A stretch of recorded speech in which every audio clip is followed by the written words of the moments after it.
So I just wanted to take a minute and respond to this comment from my good friend Rob from high school, who said that he bought his first house with the listing agent and always felt like I was getting screwed, young and dumb. So Rob, I got news for you. This is not an uncommon situation. In fact, often it's not just first-time home buyers, it's really anyone. They see a sign and they call the sign, or they go to an open house and the listing agent says, of course they're going to say, hey, I'd be happy to write the offer for you, no problem. Great for the listing agent because they get both sides of the commission. Sometimes they do have a variable commission, so it's a little bit of a discount to the seller, and that should be factored in.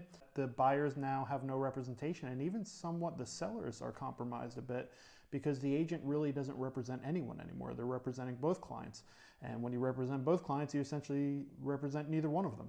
So even if I tell my clients all the time, if you're driving by, you see a sign, you go to an open house, just tell me, just text me, and I'll reach out to the listing agent and we'll negotiate everything.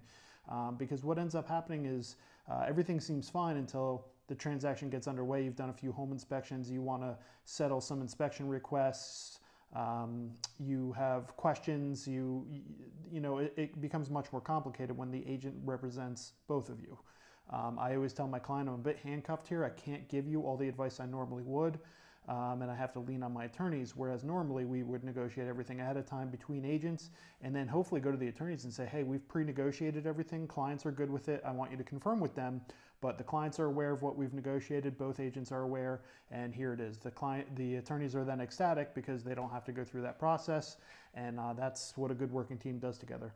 So pick your agent first. If you happen to go to an open house, you see a sign or whatever, just text your agent and say, hey, I saw this house, this looks interesting. Now your agent calls the listing agent and says, hey, let's get a deal together. That's definitely the preferred way to go in my opinion.